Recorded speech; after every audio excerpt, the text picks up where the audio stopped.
नमस्कार, स्वागत है आपका WNO में फिर से पार्ट 3। इससे पहले पार्ट 1 और पार्ट 2 वीडियो बन चुका है। इसमें हम 4 तारीख से लेकर 10 तारीख तक बीच में क्या क्या मुख्य घटनाएं घट चुकी हैं उस विषय में हम लोग डिस्कस कर रहे हैं, एनालिसिस कर रहे हैं। 8 तारीख को एक घटना घटा। क्या घटना घटा?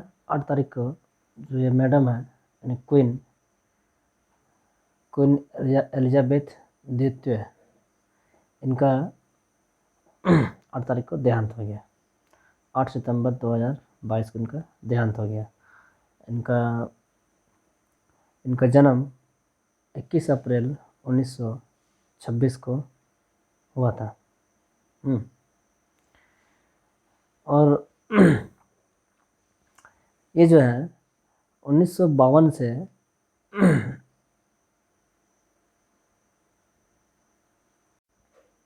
जो है 1952 से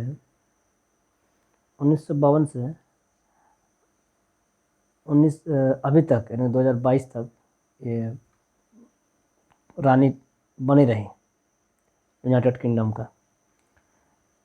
तो यूनाइटेड किंगडम किसे कहा जाता है ये किसी दिन बताएंगे विस्तार से, थोड़ा सा उसके लिए समय लगे बताने में।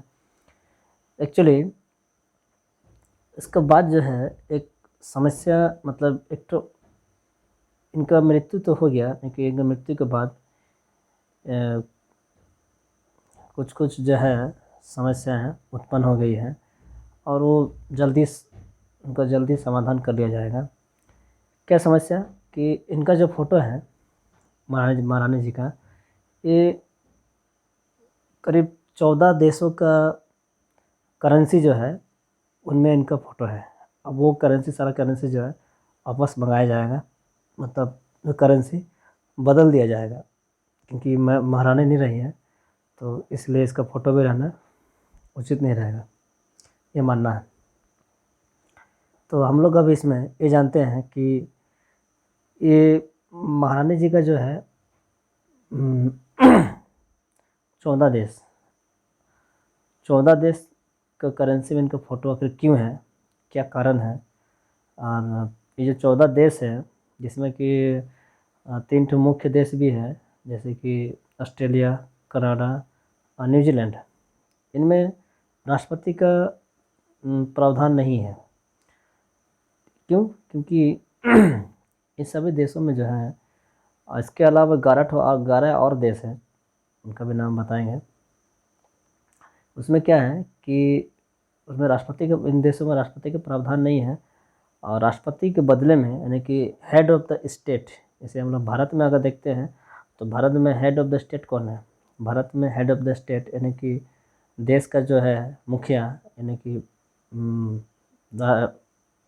क्या बोलते हैं, देश का जो मुख्य व्यक्ति जो है वो राष्ट्रपति को माना जाता है एज प्रेसिडेंट ऑफ इंडिया। तो उसी तरह से जो है ये जो 12 देश हैं, सॉरी जो 14 देश हैं, जिसमें कनाडा, न्यूजीलैंड और ऑस्ट्रेलिया भी शामिल है, इनमें राष्ट्रपति नहीं है। इनमें राष्ट्रपति की जगह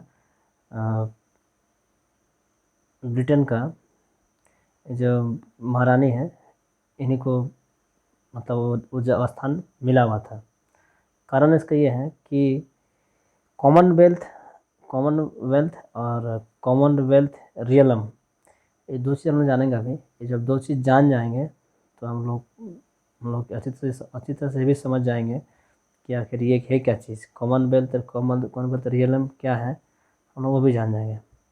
इसमें देखिए, दिखाने की कोशिश मैं कर रहा हूँ कि ये जो जगह, जो देश आप देख रहे हैं, जो रेड में जो देश है, देखिए ये इंडिया, ये जो है अफ्रीका देश, ठीक है, इधर के कुछ देश। तो ये सब जो देश है, इधर पाकिस्तान भी हो गया, बांग्लादेश भी हो गया, ये सब कॉमनवेल्थ देश है, ठीक है। मतलब कॉमनवेल्थ का अनुसार मतलब ये हो गया कि एक तरह से वो सारा देश जो कभी ब्रिटेन का गुलाम रहा हो, जिसमें कभी ब्रिटेन का राज रहा हो। अब सभी को ये भी जानकारी होगा ही शायद, अमेरिका भी एक समय में ब्रिटेन का गुलाम रहा है। यानी कि अमेरिका, ऑस्ट्रेलिया, जो भी जितना देश देख रहे हैं आप, ये सब जगह में जो है, चाइना चाइना में भी ब्रिटेन का शासन रहा है। इनका आज़ादी का इतिहास कभी बताएंगे हम। अभी तो हम लोग ये जान रहे हैं कि कॉमनवेल्थ क्या होता है। तो कॉमनवेल्थ का मतलब हो गया वो सारा देश जो कभी ब्रिटेन का गुलाम रहा हो, या फिर वो सारा देश जो कभी जिसमें कभी ब्रिटेन अपना शासन चलाया हो, जिसमें अमेरिका, चाइना, भारत, इस तरह से ऑस्ट्रेलिया, इस तरह का डेवलप कंट्री भी है। अभी हम लोग ब्लू और रेड को समझने की कोशिश करेंगे। जितना भी रेड जो देश देख रहे हैं, ये सब देश सिर्फ कॉमनवेल्थ है, और बचा जो है ब्लू है, ये सब कॉमनवेल्थ रियलम है। कॉमनवेल्थ रियलम है, जिसमें अमेरिका नहीं है, ये कनाडा है, ये कनाडा है, ये कनाडा है, ये ऑस्ट्रेलिया है। तो ये सभी जो देश हैं जो ब्लू रंग में है, इनमें अभी भी राष्ट्रपति का पद नहीं है। हेड ऑफ स्टेट बोल के जो है, वो अभी भी ब्रिटेन का जो महारानी थी एलिजाबेथ द्वितीय, उसी को मानते थे। तो वही इनके पास अब ये समस्या है कि जो करेंसी जो छप चुका है, वो करेंसी आपस मंगाएगा, और इसमें क्योंकि अभी जो है नया जो राजा बनेगा, महारानी का एक बेटा भी है, जिसका नाम है प्रिंस चार्ल्स। एक्चुअली महारानी का 4 बच्चे हैं, जिसमें प्रिंस चार्ल्स हो गए, उसके बाद एनी है, एंड्रयू है और एडवर्ड है। 4 बच्चा है। तो जो प्रिंस चार्ल्स हैं, ये बड़ा बेटा था।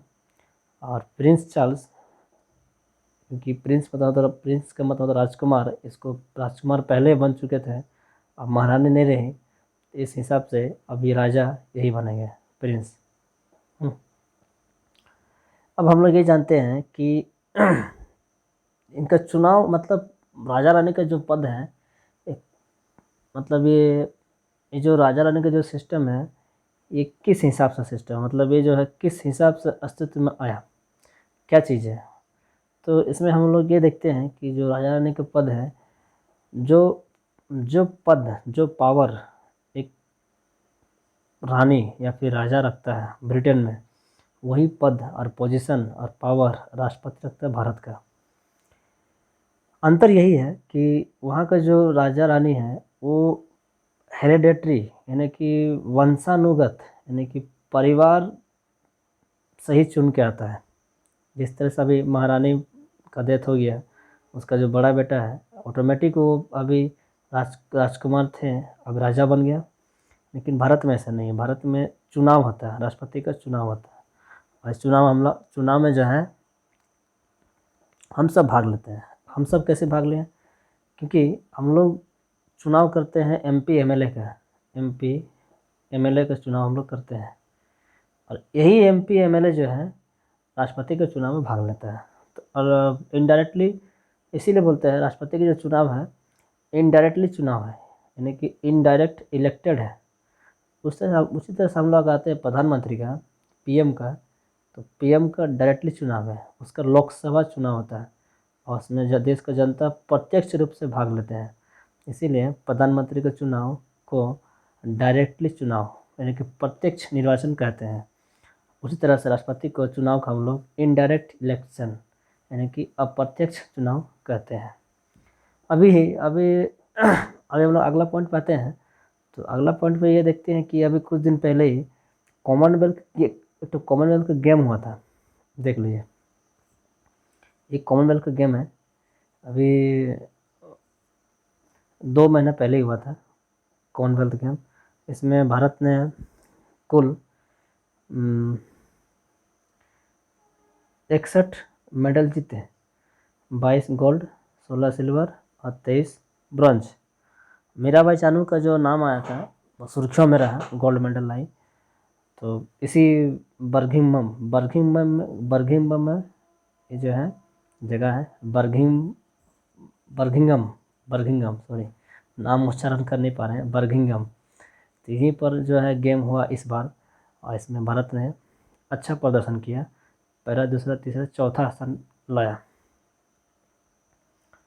तो इसमें देखिए वो सारा देश जो है भाग लिया जो कि कभी जिस देशों में अंग्रेज का भी शासन किया था। 8 नहीं है जो दिख रहा, 8 ये तो 8वां पोजीशन तक दिखा है। ये करीब 56 यानी कि 56 देश इसमें शामिल है। 56 मेंबर है कॉमनवेल्थ में, यानी कि 56 देश। कॉमनवेल्थ जब गेम होता है तो 56 देश उसमें भाग लेता है। तो दोस्तों ये यहीं पर ये टॉपिक ख़त्म करते हैं। अब चलते हैं हम लोग अगला टॉपिक की ओर।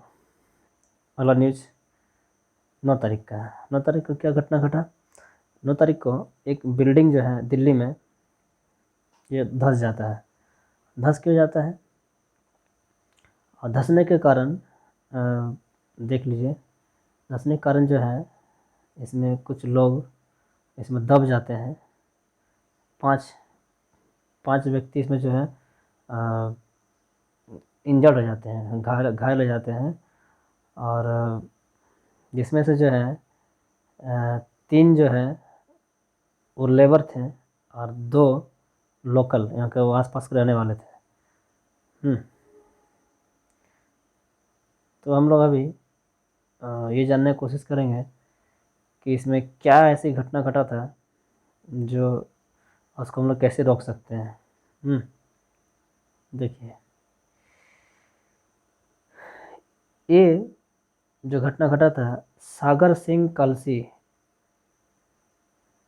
जो डीसीपी हैं दिल्ली का, सागर सिंह कलसी, ये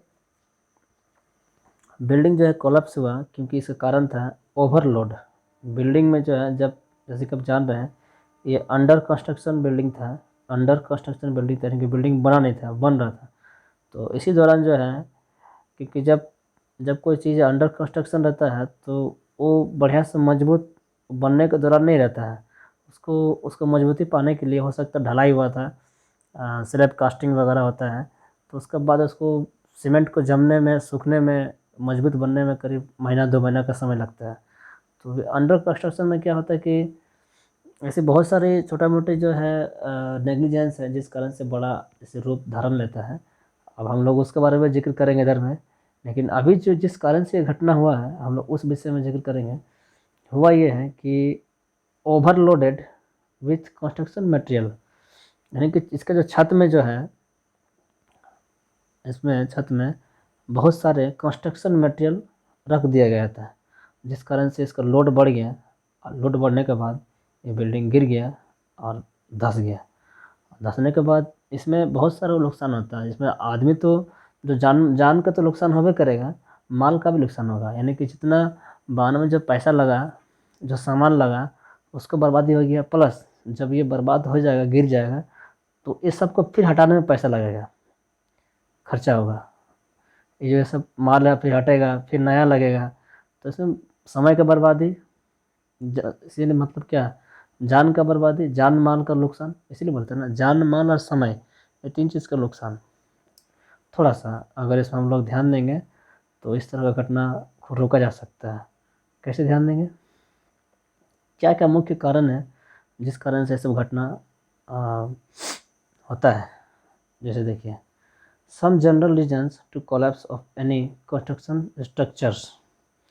पहला है फाउंडेशन और टू वीक, मतलब बुनियाद, अगर उसका बुनियाद जो है वही अगर कमज़ोर रखेंगे हम लोग तो ऊपर में भले ही कितना ही मजबूती कर लें वो उसको संभाल नहीं पाएगा, वो गिरे, बाद में तो गिरना ही उसको है। Materials are not enough strong, मतलब जो सामान लगा है इसमें इस्तेमाल हो रहा है बढ़िया मजबूती का सामान नहीं है, उसका क्वालिटी ख़राब है, कमज़ोर सामान है।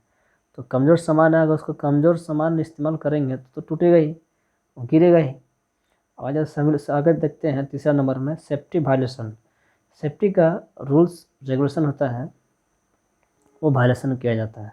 जब वैसे वायलेशन होता है तब भी बिल्डिंग गिरता है। जैसे कि अभी कोई शटरिंग किया है, शटरिंग में ढलाई हुआ है और ढलाई जब स्लैब कास्टिंग जब होता है, यानी कि कोई स्लैब ढलाई होता है, तो नियम अनुसार उसको जो है करीब 25 दिन 1 महीना तक उसको रखा जाता है, उसको खोला जाता नहीं है। उसमें बराबर मात्रा में पानी डाला जाता है। जब वो सब हम लोग नहीं करेंगे, ध्यान नहीं देंगे, तो अब उसको उतना समय हुआ ही नहीं है, 25 दिन 1 महीना हुए भी नहीं किया है, और उससे पहले उसको हम लोग शटरिंग खोल देंगे तो क्या होगा, वो टूटने फूटने का उसमें जो है, जिस तरह से ये घटना घटा है वैसे ही होने का डर रहेगा। आगे देखते हैं 4 नंबर में, पुअर स्ट्रक्चरल डिजाइन, डिजाइन में गड़बड़ी है। मतलब जिस हिसाब से बनाना ही नहीं है, अब उस हिसाब से बनाया जा रहा। जैसे एक पिलर, जैसे हमारे डिजाइन का मतलब देखिए, जैसे एक पिलर हुआ, इसी पिलर में बहुत बड़ा मकान हम बनाने के बारे में सोच रहे हैं, इतना बड़ा मकान। तो एक तरह का डिजाइन मैंने बनाया कि इस तरह से मकान बनेगा या बिल्डिंग बनेगा, और इसके नीचे में सिर्फ एक ठो पिलर रहेगा, ऐसे पॉसिबल है?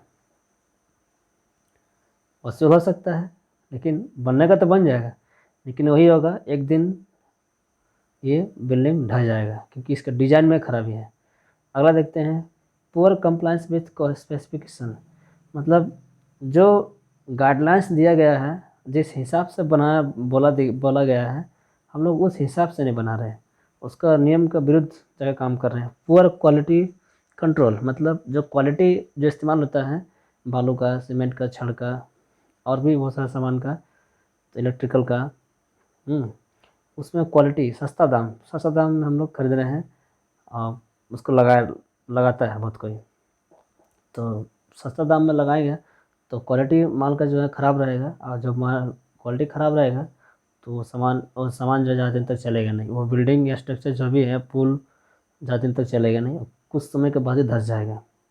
ठीक है। डिफेक्टिव डिज़ाइन एंड ड्राइंग, ये हम लोग पहले हम लोग जिक्र कर चुके हैं। तो बोलने का मतलब है, ये जो चीज़ है पुअर क्वालिटी कंट्रोल, ये सरकारी जो कार्यक्रम होता है, जैसे सरकार में पुल बनता है, ये हम लोग अक्सर देखते हैं। उसके बाद सरकारी बिल्डिंग बनता है, कुछ भी देख लीजिए, मतलब नेता लोग जो ठहरते हैं वो सब बात छोड़ के, जैसे स्कूल देख लीजिए, सरकारी स्कूल, हाँ, सरकारी हॉस्पिटल वगैरह, जहाँ पर नेता लोग नहीं रहेंगे, उन सब जगह में देखेंगे तो वो उसमें जो मटेरियल इस्तेमाल होगा उतना क्वालिटी का रहेगा नहीं, वो ख़राब क्वालिटी का रहेगा, वो बिल्डिंग कभी भी धंस सकता है। कारण नहीं है, क्योंकि वो लोग पैसा बचाने के चक्कर में और अपना अपना पॉकेट मतलब गर्म करने के चक्कर में जो है, वो लोग ख़राब सामान लगाता है, और वही ख़राब सामान आगे जाके ख़राब रिजल्ट देता है। ठीक है। तो ये जो न्यूज़ है यहीं पर ख़त्म करते हैं, आगे चलते हैं 10 तारीख को क्या हुआ।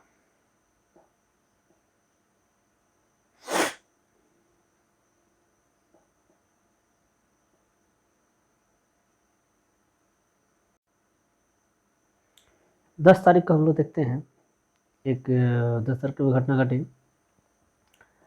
प्रधानमंत्री मोदी मोदी जी प्रधानमंत्री मोदी जी ने जो किंग्सवे है, यानी कि राजपथ, उस राजपथ का नाम बदल कर कर्तव्य पथ कर दिए। और ये होना ही चाहिए था, आज या तो कल तो इसको करना ही चाहिए था, और बहुत सही किए हैं, इसका नाम बदल दिया है, और बदल कर नाम कर दिया कर्तव्य पथ।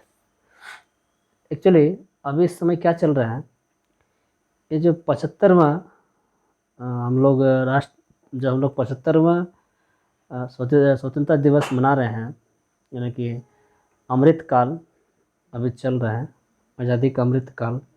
इसमें इसमें अमृत काल के दौरान मोदी जी अपना जो स्पीच दिए थे, भाषण दिए थे 15 अगस्त में, इसी में बोल दिए थे कि सरकार बहुत जल्द वो सारी चीज़ों को, यादों को मिटाने की कोशिश करेगा जिससे हम लोग गुलामी का एहसास होता है। मतलब देश तो गुलाम रहा नहीं, लेकिन अभी भी ये एहसास रहता है कि हम लोग ब्रिटिश का या फिर अंग्रेज़ का कुछ यादों को अभी भी हम लोग ढो रहे हैं, जिसे हम लोग ढोना ज़रूरी नहीं है। ठीक है। जिसमें हम लोग कुछ दिन पहले जाने, हम लोग शायद 2 तारीख को 3 तारीख को एक INS Vikrant, INS Vikrant, Indian naval services Vikrant का मोदी जी उसका इनॉग्रेशन किया, मतलब उसको भी जो है कमीशन कर दिया गया नेवी में।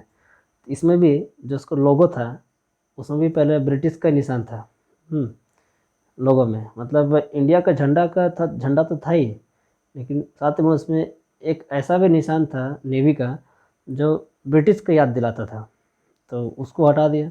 अब उसको हटा के उसका जगह मोदी जी नया निशान दिया। नया निशान क्या दिए, इस तरह से जो है इस तरह से, मतलब अष्टकोण है ना, अष्टकोण, अष्टकोण टाइप का जो है फिगर था, और अंदर में शिवाजी का जो है निशान था, यानी कि शेर शिवाजी का, छत्रपति शिवाजी का। तो अभी लगभग हर जगह में ऐसे चल रहा है। तो उसी दौरान ये भी निशाने पर आ गया राजपथ। राजपथ जो है, राजपथ का नाम मतलब इंग्लिश में बोले तो किंग्स वे, किंग्स मतलब किंग में राजा, और वे मतलब रास्ता, यानी कि राजा का रास्ता। एक्चुअली ये घटना कब की है, ये घटना 1911 का है। 1911 में क्या है कि भारत का जो राजधानी है पहले कलकत्ता हुआ करता था, फिर राजधानी जो है 1911 में दिल्ली उसको ट्रांसफ़र किया गया। 1911 में भारत का राजधानी जो है कोलकाता से दिल्ली ट्रांसफ़र किया गया। और उसी टाइम जो है दिल्ली में इंग्लैंड की तरफ से एक राजा आए थे, और उसका नाम था king George five, king George five, यानी कि जॉर्ज पंचम।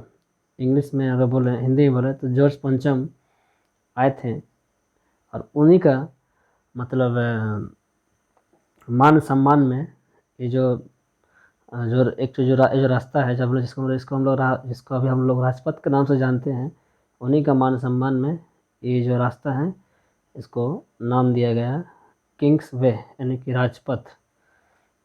तो तब से चले आ रहा राजपथ, जबकि एक्चुअली जो है ये इंग्लैंड के द्वारा, और इंग्लैंड यानी कि अंग्रेज के द्वारा इस्तेमाल किया जाने वाला रास्ता हुआ करता था। आगे देखते हैं कि इसमें एक घटना और होता है। जॉर्ज पंचम जब आते हैं तो ऐसे कहा जाता है कि इस समय, अभी उस वो बात में बोलना उचित नहीं रहेगा, वो बोलेंगे कभी और। अभी देखते हैं कि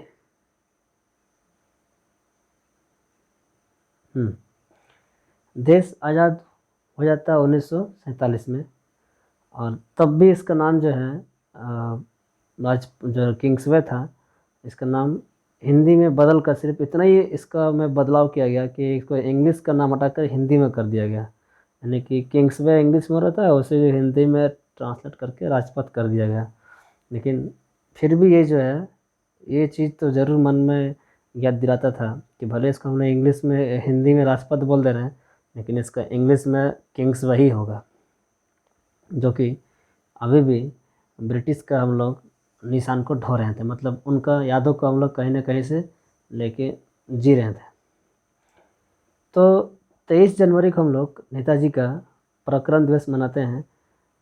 ये हम लोग इसलिए बोल रहे हैं क्योंकि 23 जनवरी के दिन ही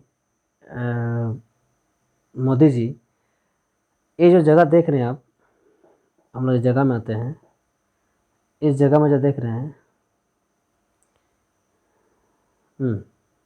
इस जगह देखिए, ये राजपथ के सामने एक इस तरह से एक स्टैचू है, मतलब स्ट्रक्चर है।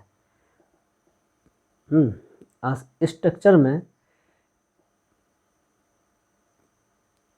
1968 तक जो है किंग्स जॉर्ज पंचम, यानी कि जॉर्ज पंचम का स्टैचू हुआ करता था। ये देखिए, ये जो स्टैचू देख रहे हैं, ये जॉर्ज पंचम का स्टैचू हुआ करता था। फिर 1968 से 1922 तक इसमें किसी का भी कुछ ऐसे विवाद हुआ होगा कि इनका स्टैचू हटा दिया गया है और किसी का भी स्टैचू इसमें नहीं दिया गया। ठीक, फिर हम लोग ये देखते हैं कि अभी अभी जो है इसमें जवाहर नेताजी सुभाष चंद्र बोस का स्टैचू लगा दिया गया है। यानी कि हम लोग इसको लगा के, स्टैचू को लगा के नेताजी को कुछ हद तक जो है श्रद्धांजलि या फिर उनको कुछ हद तक उसको मान सम्मान देने की कोशिश कर रहे हैं। लेकिन ये देश जितना भी नेताजी का मान सम्मान करें, जितना भी उनका इज्जत दें, वो उनके लिए मतलब कम ही है। जो मतलब नेताजी कर गए हैं वो उनके तुलना में हम लोग जितना कुछ भी करते हैं वो सब कम है। क्योंकि नेताजी ही नेताजी ही वो व्यक्ति थे जो सबसे पहले आईसीएस एग्ज़ाम निकाले थे। आईसीएस का मतलब होता है आईसीएस इंडियन सिविल सर्विसेज, जो 1947 में देश आज़ाद होने के बाद इसी का नाम आगे जाकर बदल गया और यूपीएससी हो गया। अभी के समय में ये बहुत बड़ा एग्ज़ाम है। इसके बाद ही आईएएस आईपीएस यानी कि डीसी और एसपी जो है बनता है। उस समय नेताजी ये एग्ज़ाम निकाल चुके थे। एग्ज़ाम निकालने के बाद नेताजी जॉब छोड़ देते हैं और जॉब छोड़ के वो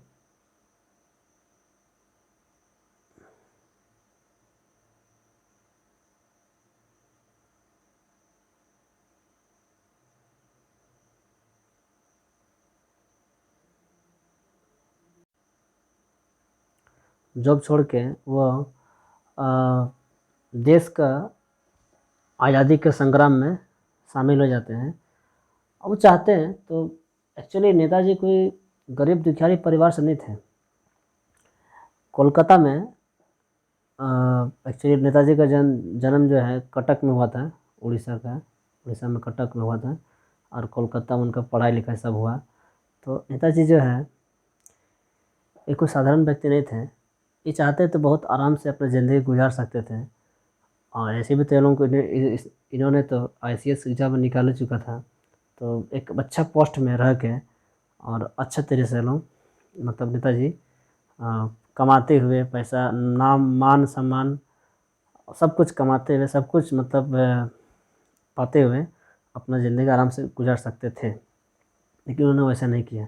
इन्होंने कहा मैं उस देश में जॉब नहीं करना चाहता हूँ, उस देश में नौकर बनकर नहीं रहना चाहता हूँ जो देश किसी विदेशी का गुलाम में हो, गुलामी बने रहे। मैं जब तक मेरा भारत देश अपना आज़ाद नहीं होता है, हम ब्रिटेन के लिए काम तो नहीं करेंगे, यानी कि गुलामी हम नहीं करेंगे।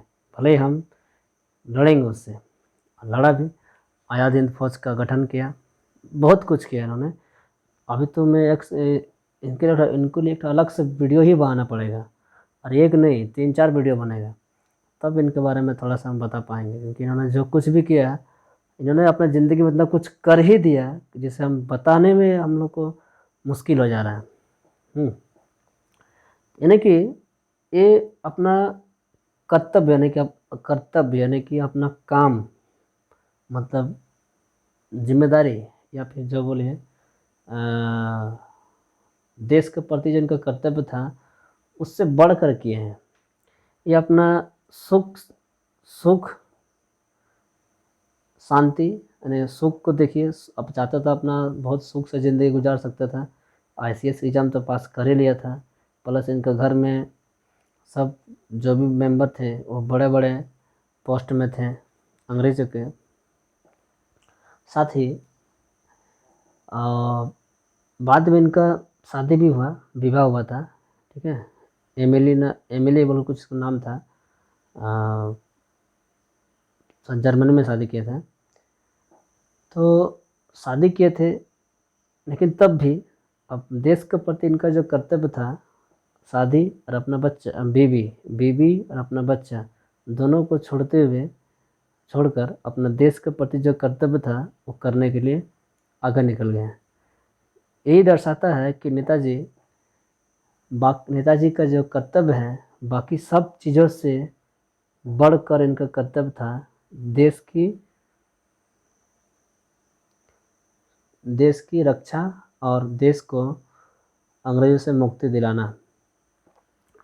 भले हम लोग सब ये कह लेते हैं कि अंग्रेज अहिंसा से भागा, महात्मा गांधी से के कारण भागा, लेकिन देश को आज़ाद करने में 3 चीज़ मुख्य रोल निभाया। सबसे पहला कारण था, मुख्य कारण आज़ाद हिंद फौज, ठीक है ना। आज़ाद हिंद फौज जो कि नेताजी का फौज था। दूसरा कारण था world war 2, second world war हुआ, जिस कारण से ब्रिटेन को बहुत नुकसान हुआ और एक तरह से उसका उतना शक्ति ही नहीं रहा, उतना पैसा ही नहीं रहा, उतना मिलिट्री नहीं रहा कि किसी दूसरा के ऊपर वो शासन कर सके। और तीसरा कारण ये रहा, देश का जो है हम लोग का जो इंटरनल जो कुछ भी नेता लोग थे, जैसे महात्मा गांधी, उस समय का नेहरू, और भी बहुत सारे भगत सिंह, इन लोग भी रहे। तो इन लोग जो हैं भी बहुत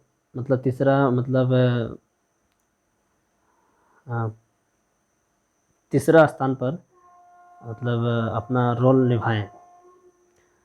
तो ये 3 कारण रहा। 3 कारण के कारण ही अंग्रेज भारत छोड़कर उनको जाना पड़ा। और नहीं तो अंग्रेज फिर भी जाते हैं, लेकिन उनको जाने में काफ़ी समय लग जाता है, यानी कि और भी 10 या 20 साल तक और राज करता है अगर नेताजी नहीं रहते तो, ठीक। और नेताजी का इसी कर्तव्य को देखते हुए इस जगह का जो नाम है, यानी कि राजपथ का जो नाम है, इसका नाम कर्तव्य पथ रखा गया, ताकि राजपथ में 26 जनवरी का परेड होता है, ठीक है। तो ये परेड जो होता है, ये परेड में ताकि सभी जवानों को याद रहें, और जब कोई भी ये परेड देखेगा, जो कोई भी राजपथ को देखेगा, क्योंकि इसका नाम राजपथ सट का भी कर्तव्य पथ हो गया, तो उनको ये याद रहे कि ये पहला तो नेताजी का हमें याद दिलाएगा, नेताजी का कर्तव्य किस हद तक नेताजी अपना कर्तव्य निभाएं। दूसरा हमारा क्या कर्तव्य होगा, तो हमें ये जो है कर्तव्य पथ, नेताजी का कर्तव्य और योगदान के बारे में याद दिलाएंगे। और दूसरा, हमें हमारे कर्तव्य के बारे में जागरूक करता रहेगा। हम लोग और कुछ भी जानते हैं, इसमें एक जो मूर्ति बनाया गया है,